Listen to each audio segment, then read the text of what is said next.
Are you a good pilot or a bad pilot? Are you a risky pilot? What even makes a risky pilot? Okay, do you ever have anyone who wants to fly with you for a second time? Or if you ask someone to go flying with you again, do they say, no bro, I'm good? So piloting is not for everyone and requires a high level of training, knowledge, attention to detail, and skill. So here's my top 5 list of things which indicates whether you might be a good or bad pilot. So the first, I would say it's simple. It's ignoring checklists. So there's a saying that our checklists and procedures are written in blood. So basically this means that the things that are on the checklist were a direct result of a tragic accident, right? And we want to prevent those accidents from happening again. And your passengers also want to prevent those tragedies from happening again. So be a good pilot and follow checklists. The second one is inadequate proficiency. So the regulation states that you need a flight review every 2 years. You need to do 3 takeoff and landings in the preceding 90 days to carry passengers. So we all know that. So, but basically you could not fly for a year and a half, stumble around the pattern, bounce your way to 3 landings, and then load your family up in the aircraft and fly halfway across the country to Oshkosh for the air show. So that sounds like a recipe for disaster. But that being said, it's obviously easy to get rusty, right? Life is busy. It's hard to fly, and we don't always, fly as much as we want due to, weather, scheduling, mechanical issues, whatever.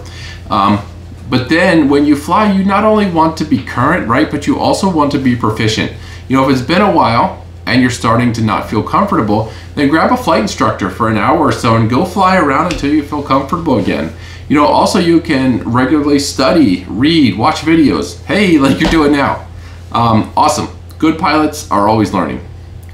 I would say the next one is overconfidence. And this is a dangerous one. It's basically like the aeronautical decision-making items. So overconfidence can lead to mistakes. It can lead to not following standard procedures, a need to impress others. All of these are not good. So then what are some traits of a good pilot then? So first of all, good pilots, of course, have their ego in check, don't feel the need to impress others. They have a high degree of situational awareness. They have strong decision making. They're aware of their own, not only their own abilities, but also their own limitations. And then you act and carry yourself in a way which inspires confidence. So the next I would say is distracted flying. You're like, wait, is that even a thing? I've heard of distracted driving. Well, it could be a little bit like distracted driving, right? It could lead to decreased reaction times, loss of situational awareness. So then what could be distracted flying? I think first it starts with like the physical things, right? Like being mindful how much you're using your personal device in flight, music, talking to others, etc. Sterile cockpit. But then also it could be like mental distractions, right? Like, are you having personal issues in your flight? Is something going on in your life that's taking your head out of the cockpit and your body is in the cockpit, but your head is somewhere else, right? Just need to be mindful of all those things. Also like outside distractions. You want to be looking outside on VFR flights, but are you like looking at the ground, like, spending too much time looking at the traffic or the town down below?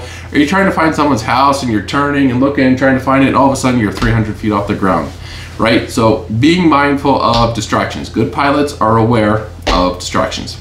So then I would say the last one is doing very little or poor flight planning. So largely this includes basic things like, right? Like checking the weather, checking the NOTAMs, things like that. We live near a TFR that pops up on a regular basis, and it seems like pilots are constantly wandering into the TFR. First you hear this little Cessna going overhead, and then you hear like the fighter jet screaming overhead, chasing it down, intercepting them, all because they didn't read the NOTAMs. They didn't do like some little thing before their flight. Hopping in the plane, it's not like hopping into the car and driving around the block. And this also includes things like proper fuel planning, alternate planning, runway lengths, weight and balance, all of these things. And then also knowing when the plan doesn't feel right, then canceling the flight or making alternate plans. Good pilots always do proper pre-flight planning. So there you go. There's my list of 5 items. Are you a bad pilot or a good pilot? Hopefully the latter. So thanks everyone for watching today. We'll hope you join us on a future flight, and thanks for flying J1 Aviation.